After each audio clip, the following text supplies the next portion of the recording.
Okay. Welcome to the Shevchenko Scientific Society. Доброго вечора. Tonight we are honored to host Paweł Pieniążek, reporter, journalist, and war correspondent, who will present his book, War in My Home, When Conflict Becomes Everyday Life.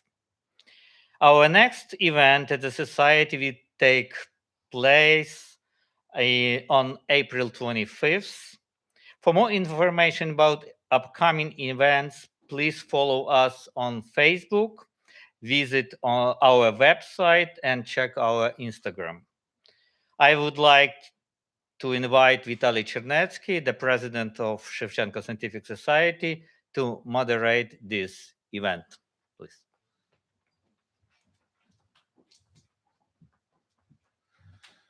Дякую дуже, Василю. Thank you, Vasil. Good afternoon, good evening, everyone, and welcome to those who are joining us on live stream. It is my pleasure and honor to be here for the next installment of our event series here at the Shevchenko Scientific Society in the US. As you know, we try to have a diverse programming series of public events, which include lectures, book presentations, art exhibitions, music events, and community events of many different kinds. And it is very important for us to be able to present about things that clearly are very much on the mind and the heart of many of us, of all of us in the Ukrainian community, and also to for many Americans who think about Ukraine and who care about it, and also those who generally are concerned with the state of our world. For this respect, the visit of our guest today could not be timelier and more important, as he is an acclaimed war correspondent, journalist, and nonfiction writer who now, for more than a decade, has been bringing his insights and perspective and expertise on many of the armed conflicts that have shocked this world in recent years, but first and foremost, Russia's war against Ukraine. He has been doing that since the start of the war in 2014. In fact, his very first book, which was published in Polish in 2015, and then in English translation in 2017, with a preface by Professor Timothy Snyder, Greetings from Novorossiya, Eyewitness to the War in Ukraine, is an deep insight into how the processes of the early months of Russia's invasion in Ukraine's eastern Donbas region were taking place. His next book, published in Polish in 2017, is Wojna, która nas zmieniła, The War That Changed Us, followed by a book on the war in Syria, Po kalifacie, Nowa wojna w Syrii, and in 2019, and most recently the book that he is going to talk about today, about a war that becomes an everyday reality, and where Ukraine is placed in a comparative context with two other wars that have been going on for a long time. Paweł Pieniążek earlier was a visitor at Yale, where he had a Poynter Fellowship, and now he's based at Harvard University. We are really grateful to him for making the trip from Massachusetts to New York and for being with us today. So please join me in welcoming Paweł Pieniążek.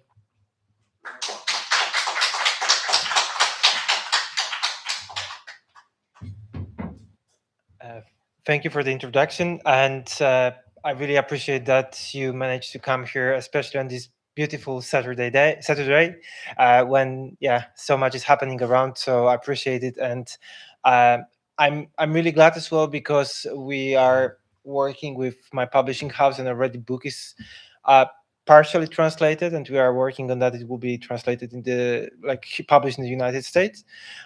So I have some excerpts, and which I got a few days ago. So I'll be happy to first time read them in English, even with my quite hearable accent. But yeah, it will be a pleasure to present these parts of the book. And I will talk about the war in my home, which is actually like one of the uh, initial ideas, initial inspiration was this quote from Milena Jeseńska. She's not really well known, but she was an amazing reporter. She's often recognized as a partner of Franz Kafka, but she was really she was writing that in the context of just before the Second World War and upcoming war. And she said every person expects some astonishing event in life: happiness, misery, illness, hunger, death. But when it arrives, they fail to recognize it. The only thing they know is that it has taken hold of them completely, leaving them neither time nor the ability to act. And that was writings of Jeseńska in general really important for my understanding of the conflicts, and I really recommend. I think she's translated in English, and I really recommend how she's writing about the invasion of Czechoslovakia, and that's really beautiful writing about this terrible event. So that's actually the quote which was opening the book, and it became really important among the years thinking about the conflict. So Vitaly already told about me, so I don't have much more to say. But I just mentioned that in the reporting on the conflicts, I was always having really anthropological approach. I was always trying to get as close to the people as possible, and so the everyday life of war was always the thing: adaptation to the conflicts, how civilians are adapting, how the their life is changed because of the conflict. There's hour zero, when the conflict is beginning, what's happening, what are the reactions, and what are the moments and transitions of power, which is a part of my research currently at Harvard. And so that's the things which I'm often working on. And I will go forward to the book. So it's about 11 protagonists in 3 different cities, 3 different conflicts, and 1 war. So it's Kabul in Afghanistan, it's Sloviansk in Ukraine, it's Stepanakert in Nagorno-Karabakh. Main topics here are importance of routine, because for me, it's one of the things which we often underestimate in our lives. It's are these small things which are us living with us together, things which are next to us, things we are what's happening when we're waking up.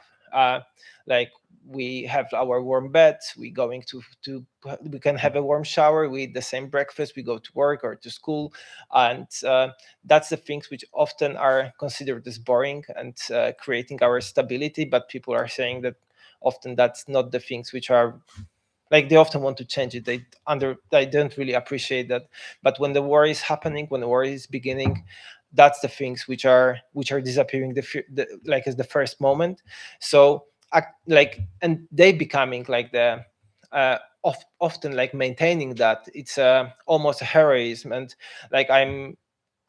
a lot in the book. I'm presenting a lot and talking a lot about the people who are going to work during the war, how they are trying to cultivate the gardens, how they still looking for the everyday life that the war took away from them. And because I think that that's really important in understanding what is happening, that these small acts which we consider as something irrelevant, they becoming something unbelievable in the time of war. So I'm really focusing a lot on that in book, and as well about decision making, because it's so easy to say what we will do. And I was born in 1989, so the time when the history is supposed to end, forever peace, and no important event would happen. And and as well, on the other hand, in Poland, there is a lot of this feeling that everyone was always saying, "What would you do during the Warsaw Uprising or in the war begin?" And everyone always was saying, "Oh, yeah, of course I will be defending my country or doing something." But it's really easy to say when it's just a theoretical thing. And I'm always trying to show how many things actually are happening during the everyday life. Like you need to make decisions, like when you are not only on your own but you have your own family, you need to decide to go, or when the one members of the family is deciding, even if you have the great plan, is deciding to change it and stay in home. So often there are like so many multiple choices that you cannot predict when the war is happening, because there are like it's such an extreme event that it's really to make any understanding of that in the everyday, like in the peaceful life.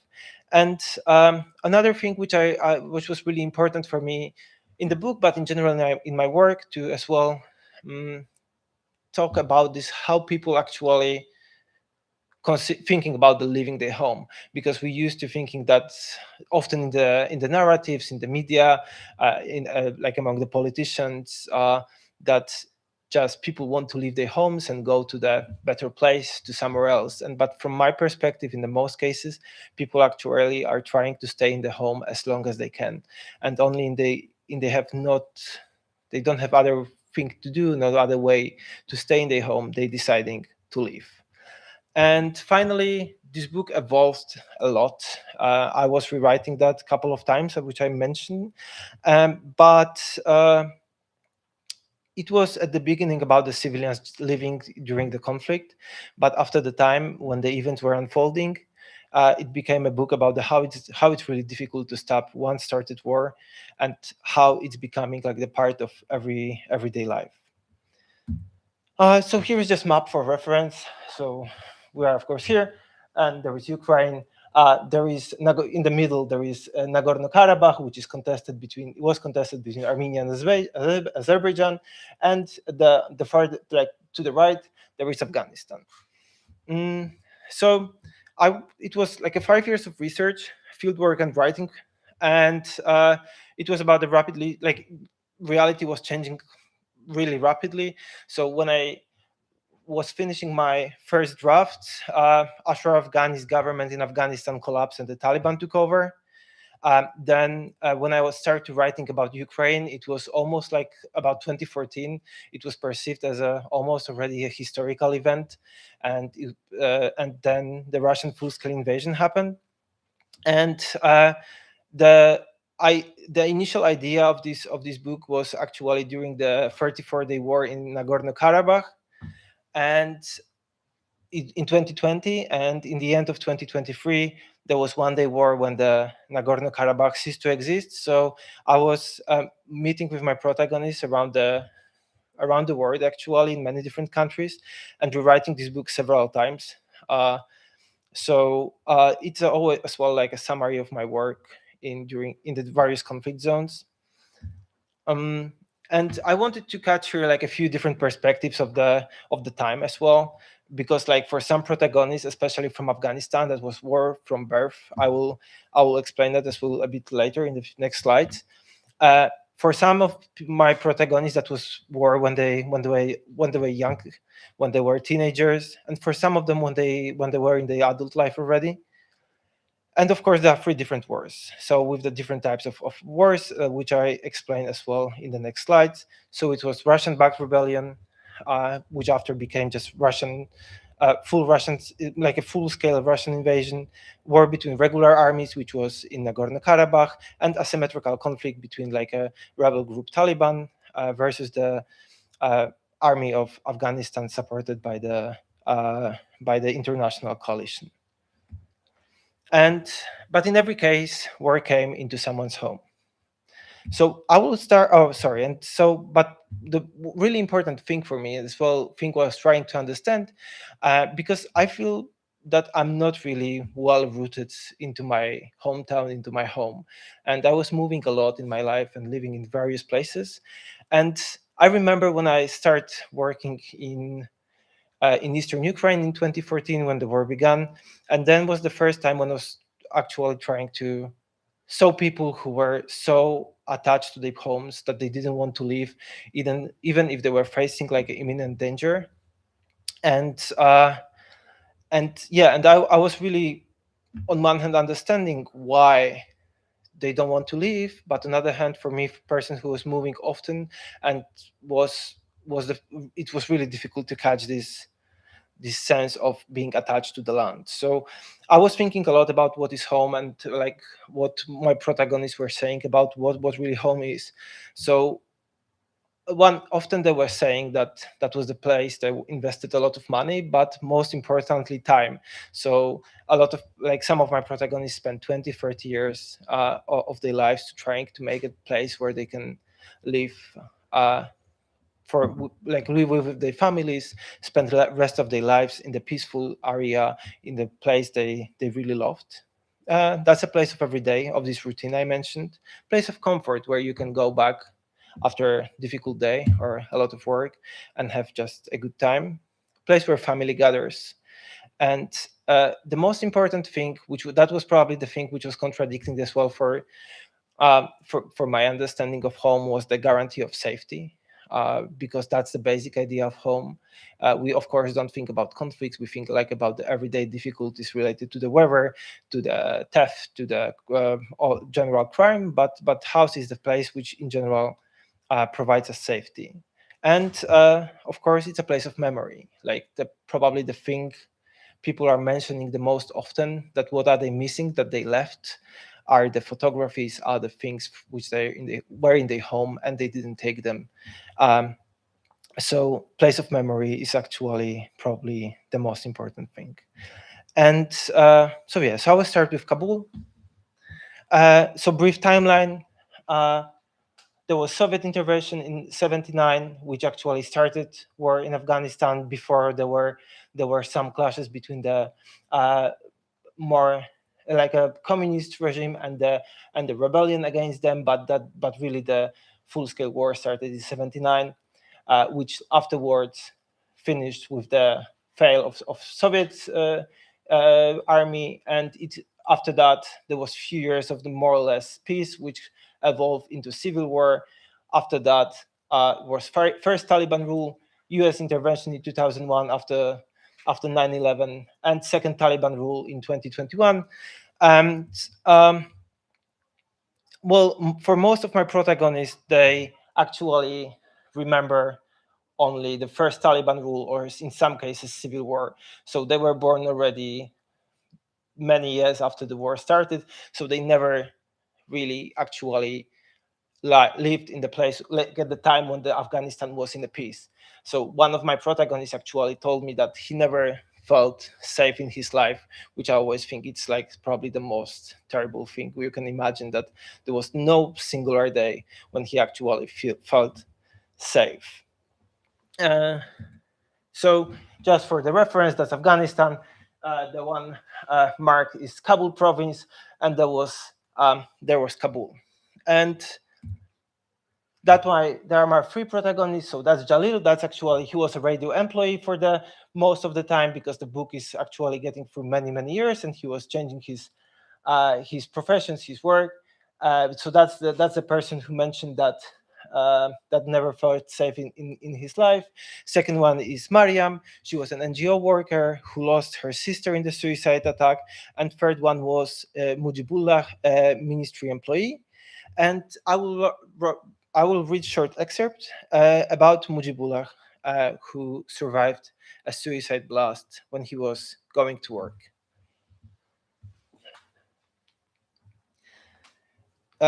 An attack, Mujibullah 2014.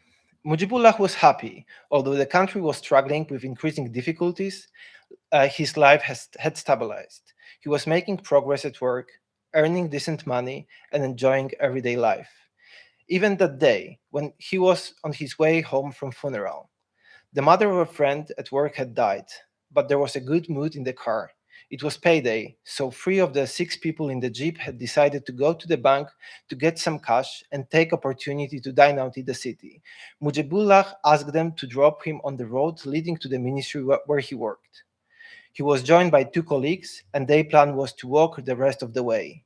They turned into side street where the main building of the Independent Electoral Commission was located. One of Mujibullah's colleagues turned and looked back. There was a man coming down the street about 30 meters behind them.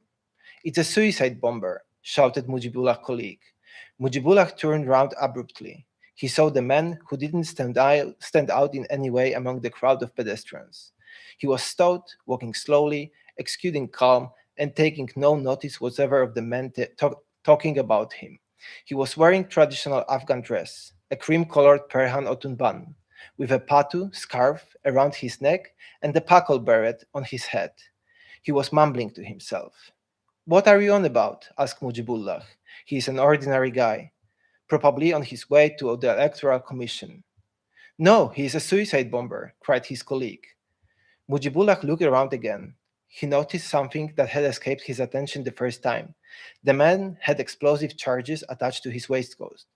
His hand was clenched, and as Mujibullah guessed, on a detonator. His colleagues were first to move ahead. Moments later, Mujibullah ran after them. He would overtaken them by about 1,000 meters, but then from around the corner, a second suicide bomber appeared. Mujibullah stood rooted to the spot. Briefly, he hesitated, then he did an about turn and ran back towards the first bomber. As he passed him, he looked at the man's face. He still seemed lost in his own thoughts, totally oblivious to the panic he was sowing. Mujibullah thought he would reach a safe distance when the shockwave threw him to the ground. Squealing rang in his ears. A dense fog of dust and smoke filled the air. He felt as if everything was happening very slowly, but it was just that his brain couldn't keep up with the intensity of events. He ran his hands over his body to check he wasn't wounded. He didn't seem to be. He grabbed his pocket, they were empty. He scanned the surrounding space. His wallet and one of his 2 phones were lying right beside him. He gathered up his things without rising from the ground. He still couldn't see much through the cloud of smoke. Once it dropped a bit, he noticed a taxi driver. A piece of shrapnel had hit him in the neck. Blood was spurting from it like a fountain. The sound of shooting rang out. Terrified Mujibullah went on lying there pinned on the ground. He watched as the taxi driver died. He was afraid to get up because he knew the suicide bomber merely paved the way for armed gunmen. They were to kill as many random people as possible, then barricade themselves in the most inaccessible place and keep fighting for as long as they could. They were armed with rifles and grenades. They could keep up the resistance for hours. From a nearby gateway, a security guard leaned out. Come here, he cried. "This is a safe place."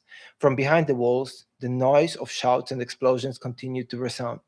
Soon government troops arrived at the site of the incident and clashed with the attackers.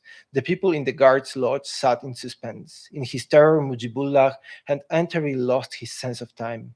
Once he had pulled himself together a bit, he called his father and said he was all right. But he didn't hear any answer. His work colleagues who had kept running had been sure Mujibullah was dead. The clashes hadn't stopped, but one of the survivors suggested they should escape by retreating through private property to reach a parallel street. They managed to do it, but Mujibullah was still in shock. He got on a bus leaving from a busy street. He has no idea why he decided not to go straight home, but to his cousin's house. His cousin opened the door and saw his pale, horror-stricken face. Mujibullah asked for a glass of water, drank it in the drought, and fell asleep. And that's translated by Antonia Lloyd-Jones. And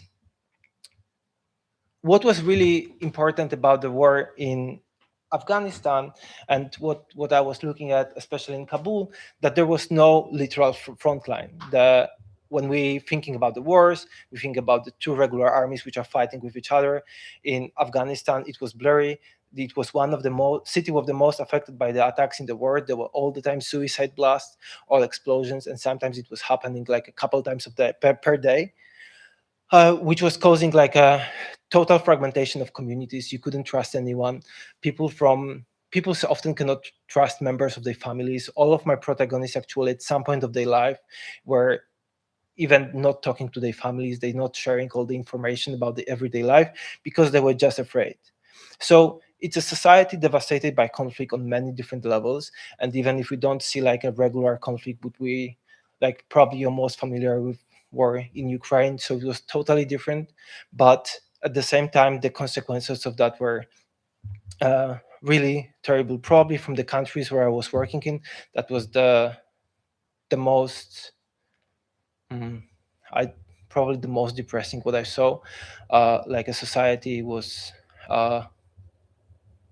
struggling with so many problems, so many issues on the everyday life that that was really visible, and and that was really, even in Syria or in places like that, the conflict in Afghanistan was so prevailing that it caused terrible consequences. And in many actually data, of course, the methodology for measuring happiness is quite difficult, but it was the unhappiest country in the world for many years. So the second part of the book is about Sloviansk, a city in eastern Ukraine. So again, brief timeline. So of course, I probably don't need to explain it too much, but there were protests on the Maidan in Kyiv, and not only in Kyiv, in 2013, 2014. Immediately after that started occupation of Crimea. There was so-called Russian Spring in 2014, when the pro-Russian protests were and supported by Russia, and were happening in eastern and southern Ukraine. And from that started war in Donbas in 2014. So Sloviansk was one of the most important places there. It was one of the first places taken by the rebels, and so-called rebels. And I will explain why I'm using the word rebels all the time, and because it's important for the narration of the book. And then after the active phase of war, there was so-called frozen conflict, where from 2015 to 2021, the front line was not so active. Things were, the conflict wasn't so active as it was in 2014 at the beginning of 2015, and the Russian full-scale invasion started in 2022. So, excuse me. That's my protagonist. There are four of them. So it's Olha, a medical worker, a medical laboratory worker, Denis, who was working in the city administration, Irina, who was owner of the pound shop, and Tatiana, she was a homemaker. And that will be a short excerpt about Tatiana from the beginning of the book. Oh, and of course, I forgot to mention that all pictures are mine. So it's translated by Kate Webster. Lessons. Tatiana, first week of the war. Her grandson hadn't been to school in several days when Tatiana got a call from the teacher. Why isn't Sasha coming to school? He's missing lessons. He will fall behind. Forgive me, said Tatiana, but until things calm down in the city center, I'm keeping him home. The teacher lowered her voice. Her tone softened. I'm keeping my grandchildren home too. Not long after that phone call, a group of rebels stormed the school. They didn't let the children leave until the parents showed up. Then the rebels spoke to the parents one by one, explaining that they must support the rebels' cause and ensure that the guards at the sentry point near the school had everything they needed: food and place to sleep, wash and rest. The parents must look after them as if they were their own children. After all, it was they whom the rebels had come to liberate. Tatiana's sense of anger grew, but there was also a strange feeling, something like shame. She regretted sitting in front of the TV when there was still a chance to fight back, to go to the main square, to show that the authorities in Kyiv had their supporters here too, especially since in the beginning there had been no need for an army to put a stop to the chaos in the Donbas. The police could have dispersed the aggressive crowds, but no orders had come from Kyiv. Besides, there were numerous henchmen of Russia among the regional commanders and politicians who were prepared to betray their country. And the public? Well, if the war in Donbas could be summed up in one word, it would be indifference. The rebels didn't have the widespread support here that you might expect from the Russified region. The lack of volunteers from the local population was one of the main concerns of the leaders of the separatist rebellion known as the Citizens' Militia. How it was the citizens exactly was unclear.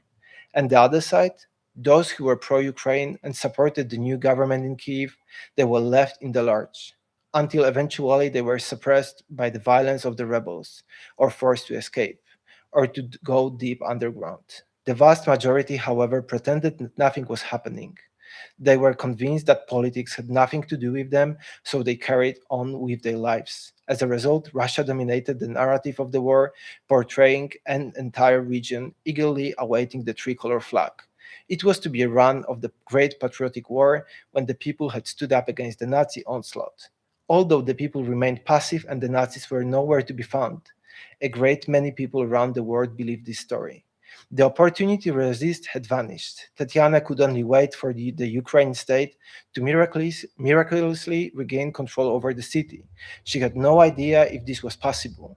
The new authorities had estimated that of the 130,000 soldiers in the Ukrainian army, only 5,000 were fit to combat. The rest had fallen victims to the ubiquitous corruption, budget cuts, and unfavorable politics, and the loyalty of certain leaders remained questionable. All Tatiana could do was place her hope in the remnants of the army and the thousands of volunteers who had quickly learned the meaning of war. So, as I mentioned, that was one of the patient zeros of the war in Donbas, and that was how I think beginning of the war. And that's the reason why I'm using word rebels, for example, because even for my protagonists, they did not understand really what was happening back then. A lot of them were saying that were local hopniks or hooligans were making mess in the city, and that will stop after 2 weeks or 3 weeks, and the things get back to normal. Like some of my protagonists were watching events in the TV, what's happening in Crimea, what's happening in Kyiv, when already where the city was controlled by the people in the unmarked uniforms, and they didn't consider that as something relevant, something important. And they're thinking that history was happening somewhere else, that are minor events, would not have really impact on the future of Ukraine. And that was one of the reasons why I was thinking that coming back to Sloviansk and telling all this story was so important, because it shows as well, like, sometimes events which seem irrelevant, not really important, can grow to something extremely dangerous, because that was actually what happened in 2022, had direct roots in 2014. So I was trying to show through these parallels, to showing these events, to show that something that we even think about the tragic comic start, when you think about all these people who were there, and if we can actually separate people suffering from the people on the ground there were literally a lot of these rebels, and so proclaimed mayors. There were people who engaged in the science fiction writing. One of them was Santa Claus in the advertisement. Other one was selling soap. I was talking with the press officer of the People's Mayor of Sloviansk, and she was a poet. She was from Ukraine, but she came back from Italy, where she was supporting Silvio Berlusconi, and writing poetry. And she was the most disorganized press officer I ever saw. She was asking me what actually the mayor is doing at 12, because she didn't listen to the press conference. So there were like a group of people who couldn't do anything. But so if we look at this at the beginning, it's really sometimes difficult to believe that it grown up to full-scale invasion. But I think it's really important, and all these minor events can develop to something unbelievable. And again, at the beginning, they even didn't, like, a lot of my protagonists weren't really sure that Russians were directly engaged. So that's the reason why I'm using rebels, because only after some time they start to understanding that Russia was directly involved into the conflict. And again, that they weren't sure, is it a war? That was as well important, because like at least some of my protagonists were from the beginning pro-Ukrainian, and they were a minority in the city. At least they felt like that. And especially when the so-called People's Donetsk Republic overtook the city, they were in danger and threat. So for me, it was really important to understand as well how people were transforming, how they were living like on their own in this hostile environment. And that was as well like the first major success of Ukrainian counteroffensive in July 2014. So it has all elements of understanding of of the beginning of the war, and I always thought it's the best place to actually explain that. So that was the reason why I really wanted to include that and come back to Sloviansk, and and that's I think that's talking about the war in 2014 without Sloviansk. It's really difficult. So the last city, it's Stepanakert or Hankendi. First name is in Armenian, second one is in Azerbaijani. And my protagonists are Armenians, so they're using the first name, and that's the one I'm referring in my book. And again, brief timeline of the conflict. So there was escalation of the conflict in 87, which was going to 92, with pogroms, when the forceful displacement of the population from the both sides, and the first war in 92-94. Afterward, it was stalemated, and the Republic of Nagorno-Karabakh, which was not recognized even by Armenia, but was populated only by Armenians, was created. And conflict was stalemated. There was like a huge trenches separating both sides, and that was existing till 2016, when the small escalations started happening between the two forces, and the tensions were rising up to 2020, when the Azerbaijani army attacked Nagorno-Karabakh, controlled by the Armenians, and the second war started, which lasted for 44 days, and in the result of that war, Armenian side lost a lot of territories in Nagorno-Karabakh, and the Russian forces were deployed into the region. They were supporting Armenian side there, and there were 5,000 of so-called peacekeepers there, and they supposed to maintain order. But partially because of the full-scale invasion, Russia was not fulfilling the promises, and soon started blockade of Nagorno-Karabakh by Azerbaijani forces in 2022, and in the end of September, it finished in the end of September with the one-day war, which was won by Azerbaijan. And in the end, in January 2024, this unrecognized republic stopped to exist. So that's the territory in the middle. That's Nagorno-Karabakh. Here we have Armenia. Here we have Azerbaijan. And this territory was, by international law, always owned by Azerbaijan and controlled by, owned by Azerbaijan, but the de facto was controlled by Armenian side from 1992. And my four protagonists are Sarina, she's a spokesperson for the Ministry of Education who became a volunteer, Rita, a law lecturer, Suren, a deputy mayor, and the one person without the photo, it's Hovik, a restaurant owner who is Syrian Armenian, and he fled from Syria during the civil war to Nagorno-Karabakh when he hoped that he will be living in peace, and after a few years, he needed to face a war again. And here I will read a short excerpt about Hovik, actually. So that was from the end of the war. A joke. Hovik, day 41 of the war. Hovik felt like the butt of a stupid joke. He stood outside Samra, his cafe, and watched as people from the neighboring houses packed up and left. He agitated, friend drove up. He said they must leave immediately because enemy troops were getting extremely close. Hovik got in his friend's car and they set off. They didn't get far. About 150 meters further on, at a junction stood some bored soldiers. Hovik only had to glance at them to see that something wasn't right. They didn't look as if they were expecting to come face to face with a deadly enemy. He asked his friend to stop the car. "What's going on here?" asked Hovik. "We have no idea," replied one of the soldiers. Hovik confirmed that the rumors of an approaching storm of the city were nonsense, got out of the car and walked back to Samra.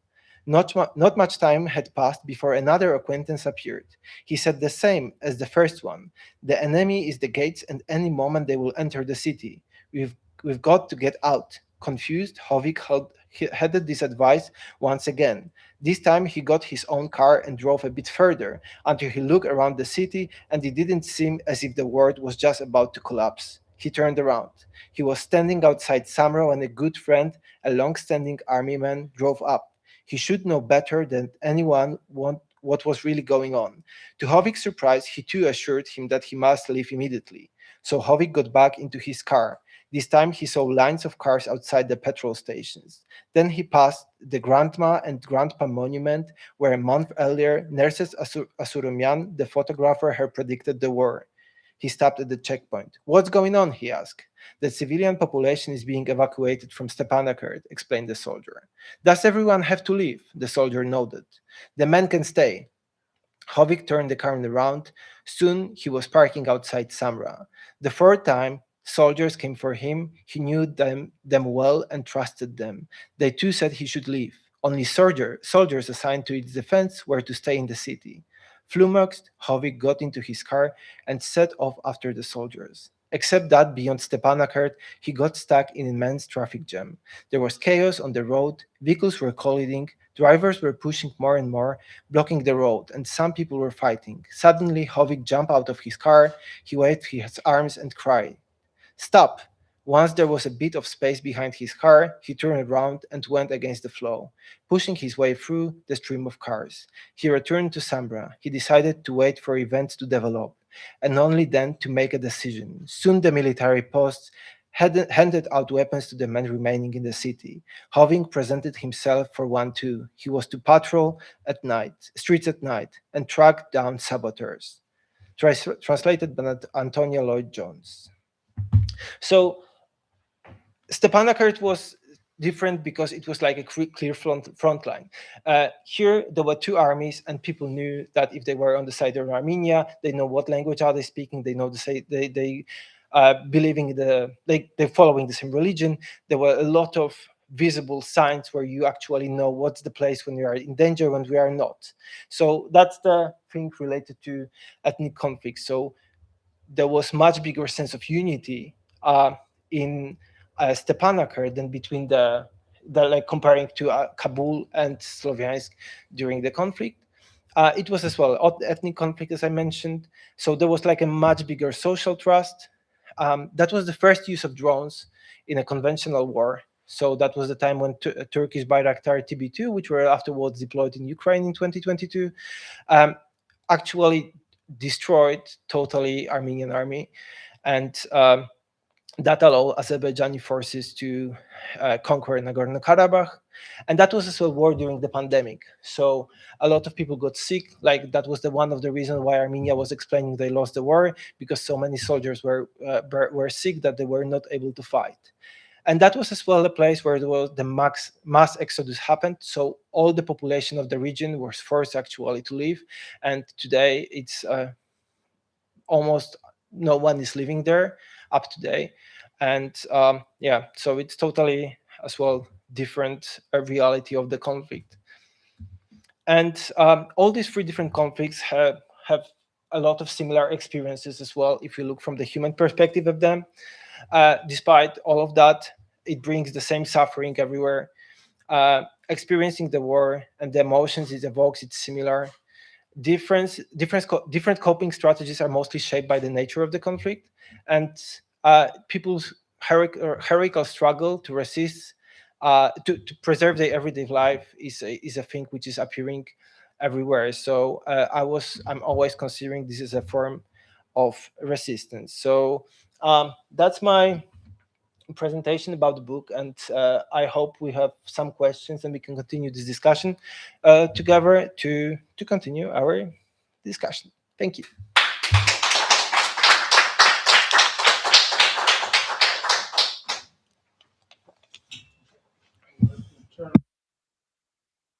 It is on. All right, so thank you, Paweł, for your presentation. Thank you for sharing the book and the experiences that you discussed. I guess one of the things I was curious about was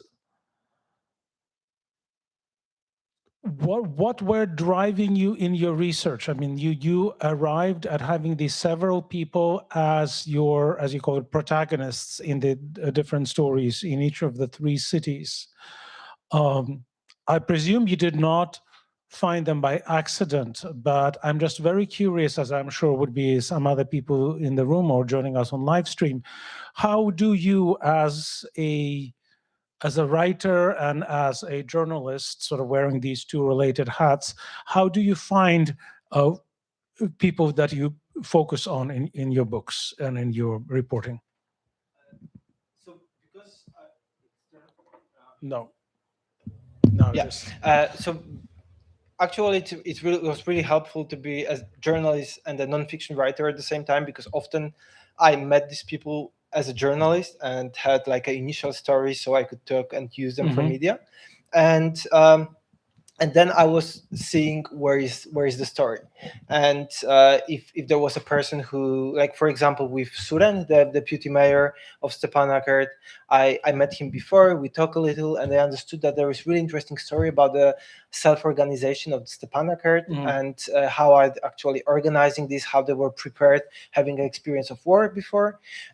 So that story developed into the many interviews among the years, which was a result of the book. On the other hand, like in Sloviansk, when I worked in 2014, I had like a lot of initial contacts, so I was asking them who could be the potential person to talk to, and that was interesting because I met Tatiana. I was reading excerpt about, and she was one, like the three of the protagonists from Sloviansk, they are living at the same street. And when I talked to Tatiana, I understood that there is the one neighbor came, then another neighbor came, and I understood that there was like this interesting dynamics between neighbors. So I said, that must be the story, which could be like that. Probably the story could be interesting. And I started interviewing all neighbors, like some of the neighbors, and in the end, I found who could be like the protagonist, who has like a different stories, how it's complementary the stories, because someone saw something when someone was leaving or was absent at the time. So that created like a larger portrait of the street. So and as well, it was really interesting, like as well, seeing these dynamics which of the neighbors, like sometimes we like our neighbors, sometimes we have difficult times with them. So so that as well, these dynamics of the neighbors, it sometimes was stronger than the sense of the conflict. So sometimes when in the stories about the ongoing war, there were a lot of talking about who the neighbor was, what neighbor was doing, what they feel about the neighbor, how they interact with each other, and that was the thing which developed into the story. And with Afghanistan, it was probably the most I want, because Afghanistan, it's like Kabul, it's really big city, and I wanted to have like a different perspective there. So I was looking actually for the people who are not connected to each other. So I was looking from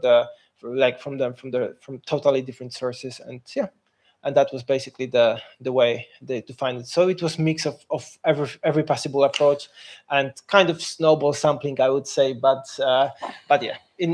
yeah, there were three different ways to do so. Thank you. I mean, but I think this is genuinely fascinating. I mean, as I'm sure for readers. I mean, how does this happen? How the developing process works. So another sort of just a technical, practical question: how long did this book, just the writing of the book, take you? The process from the conceiving of it for it being published in Polish? It took me like I started working on that in 2020. I sent a final draft, like a first draft of the book, to publishing house in January 2022. So and after that, I need to rewrite all part on Ukraine because of the full-scale invasion. So I finished working on that when I was at Harvard already. So that was 2025. I see. So it was 5 years of work. Well, that's impressive dedication, and thank you for doing it. And yes, we all really look forward to book being translated into other languages as well. I guess this is also a related question. As a writer, who do you see as your audience? Who are the readers you imagine in your head as you're working on your books? Whom you're trying to reach? Is it more of people who are already interested in this? How, in other words, yes, tell me a little bit about your imagined audience. Well, I'm always trying, like, because most of my work was done for Polish media, and I always have like a Polish reader in mind. So that was my like, and the paper, like newspaper, I was mostly working on as well, like for, so I know more or less the profile of the reader, so I was trying to fit into the understanding of the word and the interest, but in general, I'm always trying to explain these events as simple as possible, even if maybe that was sometimes confusing because of quite short amount of time and a lot of things going, and the book has more than 300 pages, so and quite a lot of history. So I'm always trying to make it like as simple as possible, as close, like as written from the perspective of the people on the ground, because I think that's the biggest value of that. So in general, I'm trying to approach the widest possible readers as possible, everyone who is interested in nonfiction, but unfortunately everyone who wants to understand what the world shaken by conflict could look like, because that's the reality we are, like, people around the world are facing. So as well, that's people who just want to understand more about the conflicts and the everyday impact on people's lives. So I think it's quite wide audience who could be interested, because it's definitely not academic book. It's like a written in a like a narrative nonfiction language. Okay, thank you. While members of the audience are thinking of their questions, I'm going to ask one more question. And yes, dear guests, please look forward to questions from you. In your book, and in your presentation, you mentioned that the people you focus on are sort of this middle generation. In the case of Afghanistan, for example, those who already did not experience the Soviet invasion and whose lives developed already as the war was developing afterwards. So I was just inviting you to reflect on the sort of the generational perspectives that you discovered. I think in the Ukrainian case, you have a bit of a wider spread of people in terms of their, just generational backgrounds and experiences they went through. And did you notice any differences? And in retrospect, like, did you wish, to have like a teenager versus a very sort of senior retired person, sort of their voices, to come through as well? Well, yeah, in case of Ukraine, there are protagonists one was in his 20s, while other were in 50s, 60s, 40s, 60s. That was the age. Well, I don't like it. Always you have various perspectives, but when you have like teenagers included, of course, but this dynamics of the street, of the one street, was for me really important, and the majority of people who were living there were grown-ups, like in the middle age at least. Yeah, I think like if I would like just scatter around and just look for the people in the different age, it wouldn't have such an interesting dynamics. So I don't have any regrets here. Always you can do more, or you could think like, you can write 500 pages and 1,000 pages, but someone needs to read it as well in the end. So making like focusing on that, and anyway, like you have a lot of people happening, like popping up in this story. So I was trying to limit that as much as possible to make it least confusing for the reader, because when you have like 30 names and sometimes they are just the same, so it's sometimes difficult to find out who are you reading and follow the track of the stories, especially they're really complicated and they're happening over the decades sometimes. So yeah, so it's happening a lot. Okay, Vasil, if you can change the lighting so that we can see the people in the audience. And yes, дорогі гості, ви маєте можливість зараз поставити питання, можна українською, можна англійською, як вам зручніше. So looking forward to your questions. You can use either Ukrainian or English, whichever language you're more comfortable in.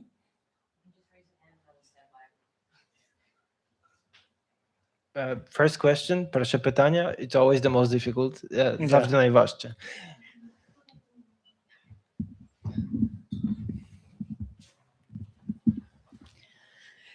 У вашій роботі, чи ви знаходилися в небезпечній ситуації? Did you ever find yourself in a dangerous situation during your work? Ukrainian or English? Можна і так, можна так. Так, звісно, на жаль, в мене були ситуації, коли був в небезпечних ситуаціях. Це в Україні, в Сирії переважно. В Україні я працював з 2014 року, з самого початку.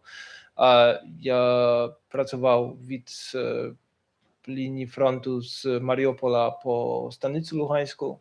В багатьох місцях був під час бою за Дебальцеве, був біля Донецького аеропорту в 2014-2015 році. В Мар'їнці багато разів бував. В 22-му році я був з половини лютого в Україні, тобто ще до початку. І там був в Харкові 24 лютого, потім працював в Донбасі дуже багато часу, та в Києві і регіоні. Тому, на жаль, таких ситуацій було дуже багато. Не хочу розповідати якісь там деталі, бо це завжди якось так дивно, але цих ситуацій було якось там багато. На щастя, все добре. І це, на жаль, частина цієї роботи. Дякую дуже. Доброго вечора. Дякую за. Як ви дивитесь на цю ситуацію, що зараз є в Україні, і що ви можете сказати по цьому? Дякую за лекцію. Дякую вам. Я бачу, що мені українською треба було про це говорити.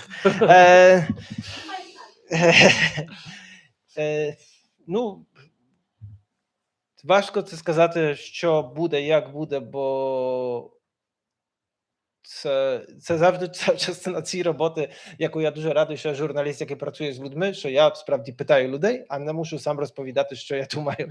І ситуація просто тут передбачити стільки різних речей, які мають вплив на те, що може відбутися, бо це не тільки внутрішня ситуація в Україні, але також закордонна, як тут стільки випадкових речей, яких не можна передбачити. І вважаю, що робити тут якісь довготермінові прогнози дуже, я б навіть сказав, що нечесно часто, бо не можна цього передбачити, що відбудеться тут. Я думаю, що всі ви це прекрасно знаєте тут. Але в багатьох частинах Європи також, в країнах, які допомагають Україні, це дуже змінюється. З одного боку, я можу сказати, чого я боюсь в цьому сенсі, але також хочу сказати, що я короткотерміново песиміст і середньотерміново, довготерміново радше оптиміст, але це має вплив на мою думку. І я боюсь просто, що це буде, тому я також вважаю, що повернення до Слов'янська дуже важливе, бо я боюсь, що цей конфлікт може мати таке завершення, як мав в 2015 році. Тобто без завершення, що ситуація була зовсім, вона була не завершена, вона була затримана.